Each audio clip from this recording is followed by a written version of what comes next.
Towards Madness, Chapter 5, from Book 2, Inferno, from Aleister Crowley's The Diary of a Drug Fiend. I found I was attracting attention in the street by my nervous behavior. I shuddered at the sight of a policeman. Suppose I were arrested, and they took it away from me. And then I remembered how silly I was. Maisie Jacobs had a flat in Park Mansions. I knew she would stand for anything and keep her mouth shut. She was in, thank goodness. I don't know what tale I told her. I don't know why I was stupid enough to try my head to invent one. She's a real good sport, Maisie, and doesn't care what you do as long as you don't interfere with her. Real libertarian, right? She had some white silk, and we sewed up the H in little packets and stitched them in the flounces of my dress. I kept about half and put it in an old envelope she had. That was to make my peace with Peter. But I needed 2 or 3 good goes on the spot. I had a fit of hysterical crying and trembling. I must have fainted for a bit. I found myself on the sofa, with Maisie kneeling by me and holding a glass of champagne to my lips. She didn't ask any questions. It wasn't her business if my story was all lies. I felt a bit better after a while. She began to talk about King Lammas. She had fallen for him the first time she met him, about a year ago, and had become an enthusiastic pupil. She could do what she liked.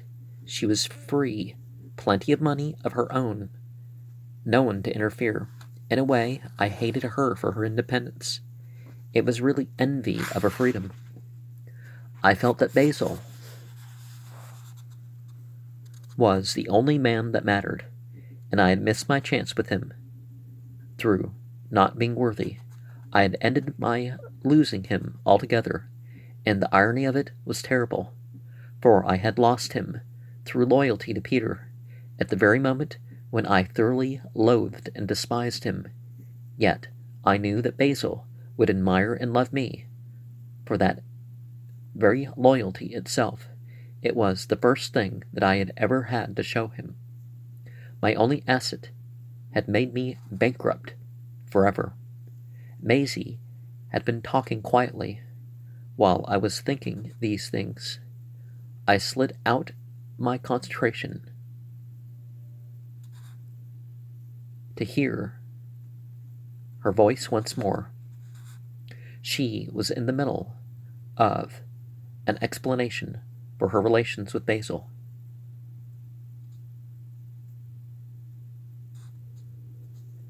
He claims to be utterly selfish,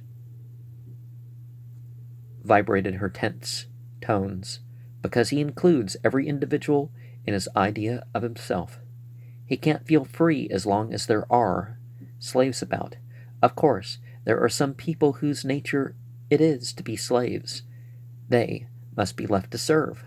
But there are lots of us who are kings and don't know it, who suffer from the delusion that we ought to bow to public opinion, all sorts of alien domination. He spends his life fighting to emancipate people in this false subjection because they are parts of himself. He has no ideas about morality. His sense of honor even means nothing to him as such. It is simply that he happened to be born a gentleman. If I were a dog, he said to me once, I should bark. If I were an owl, I should hoot. There is nothing in either which is good or bad in itself. The only question is, which is good or bad in itself. The only question is, what is the natural gesture? He thinks it is his mission in the world to establish this law of Thelema. She saw my puzzled look. "Do what thou wilt shall be the whole of the law," she quoted merrily. You must have heard those words before. I admitted it. We laughed together over our friend's eccentricity. He says that to everyone he meets, she explained, not only to influence them, but to remind himself of his mission and prevent himself wasting his time on anything else. He's not a fanatic, and in the year that I have known him, I've certainly got on more with my music than I ever did in any 5 years before. He proved to me, or rather showed me, how to prove to my own satisfaction that my true will was to be a singer. We began by going through all the facts of my life, from my race and my parentage to my personal qualities, such as my ear and my voice being physiologically superior to that of the average musician, and my circumstances enabling me to devote myself entirely to training myself to develop my powers to the best advantage.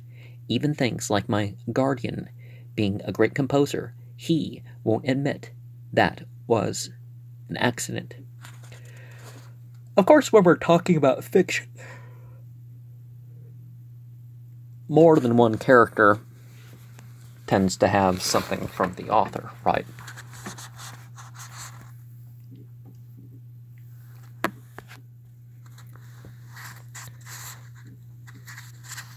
He claims that the coincidence,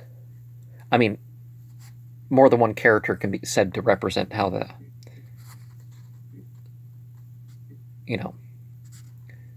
how the author really is. He claims that the coincidence of so many circumstances affords evidence of a design, and as so many of these are beyond the control of any human intelligence, it leads one to suppose that there is some individual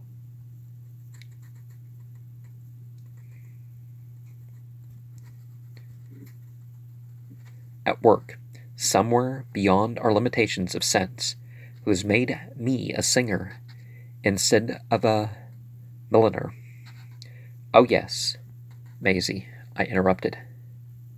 But that's the old argument. That's the design of the universe proves the existence of God, and people have stopped believing in God chiefly because the design was shown to be incomplete with a consistent character. Oh, certainly, she admitted, without a qualm. The evidence goes to show that there are many different gods. I'm not sure how, but people convince themselves of stuff like that, but each with his own aim and his own method. Whether their conflicting ambitions can be reconciled, as seems necessary from a philosophical point of view, is practically beyond the scope of our present means of research. Basil implored me not to bother my head about any such theories. Of course, theories have to be supported by the facts to date.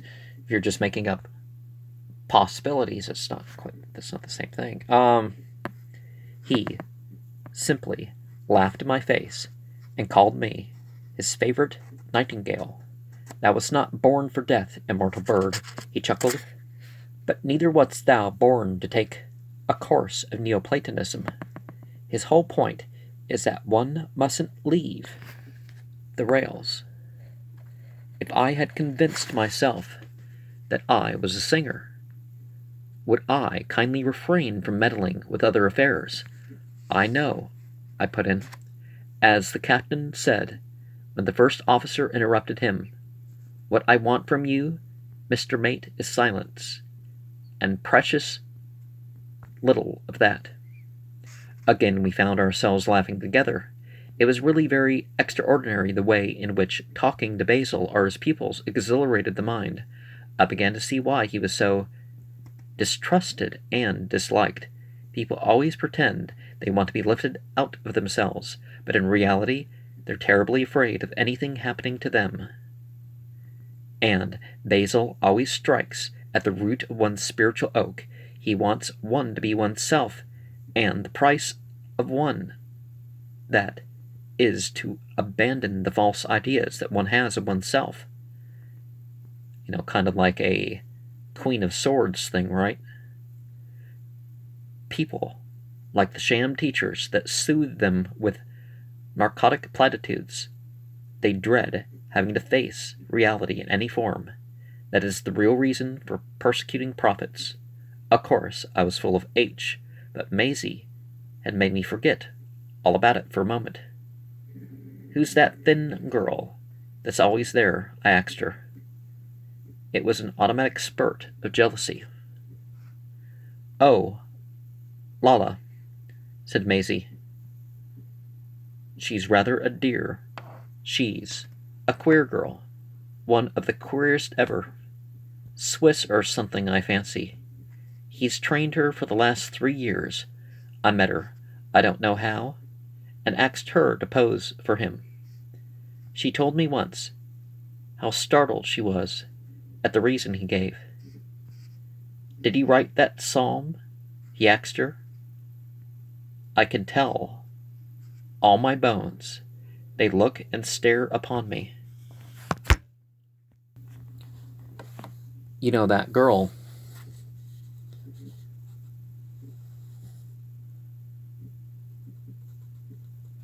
hasn't got an ounce of flesh on her body. She's perfectly healthy. She's just a freak of nature. And while he sketched her, he asked her to suggest a title for the picture. "Paint me as a dead soul," she answered. He caught up the phrase with fiery enthusiasm and began to work on an enormous screen, a triptych with the strangest beasts and birds and faces all arranged to lead up to her as the central figure. She is standing naked with a disproportionately large head, grinning detestably. The body is almost a skeleton, covered with greenish skin. It made a perfectly grisly sensation. I wonder you haven't seen it. As a matter of fact, I had seen a photograph of it in some newspaper, and now I remembered that Bill Waldorf had pointed her out, roaring with laughter, as the Queen of the Dead Souls. Basil had said that London was full of dead souls. "It's nothing to do with that sort of goggles," said Maisie. "Basil thinks, and it's only too ghastly true, that most of the people we see walking about and eating and drinking and dancing are really dead. Dead in trespasses and sins, as my old uncle used to say, in the sin of not knowing themselves to be stars, true, and living gods most high." I sighed with sadness. I too was a dead soul, and I had given up the Lord of Resurrection that morning out of loyalty to another dead soul, and the same afternoon. Faugh! What a charnel house life is! How chill and damp and poisonous is the air! How the walls sweat with agony of the damned! And look at Lala now. Maisie went on. He had to put her through the most frightful ordeals, for she was very dead indeed, but she got to the other end of the tunnel all right. She's a great soul, if ever there was one in the world, and he has raised her mortal into immortality. Her corruptibility has put on incorruption, and she radiates light and life and love, leaping through the years in utter liberty. But what does she know? I asked with a dull pain at my heart. Why, her true will, of course. She came back the flaming answer. She knows that she came to this planet to bear witness to the law of Thelema in her own person, and to help her Titan in his tank. Maisie was really stupefying. Everyone knows that she was in love with Basil from the first, and is, and always will be. How was it that she could speak of another woman who loved him without jealousy, and as things were, without envy? Well, perhaps understood the polygamous nature right, and had an agreement accordingly. Just like, it doesn't have to be an issue. In fact, it can be less of an issue in polygamous marriages than it is typically because, well, we don't need to explain completely, but it was true, perhaps, after all, that he had some huge hypnotic power and held them helpless, filed away like so many letters, but Macy was bubbling over with energy and joy. It was absurd to think of her as vampirized, as a victim. I asked her about it point blank. "My dear Lou," she laughed, "don't be too utterly gaga. My will is to sing, and Lala's is to help him in his work. Why should we clash? Why should there be any ill feeling? She's helping me by helping him to help me, and I'm helping her by showing that his law has helped me, and can help others. We're the best friends in the world, I and Lala. How could anything else be possible?" Well, of course, she was herself doing a notoriously impossible feat. The point of view of Basil and his crowd is simply upside down to all ordinary people. At the same time, one can't deny that a result is amazingly invigorating to contemplate.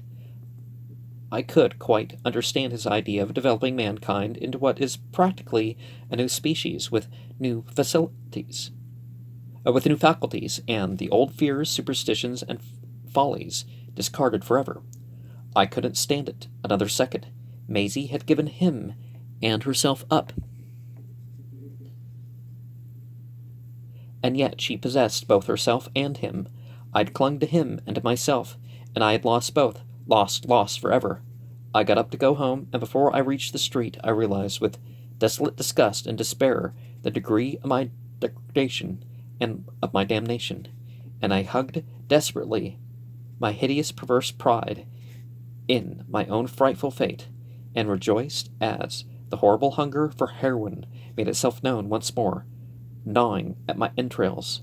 I licked my lips at the thought that I was on my way to the man whom my love had done so much to destroy, and myself with him. To begin with, no more of this diary.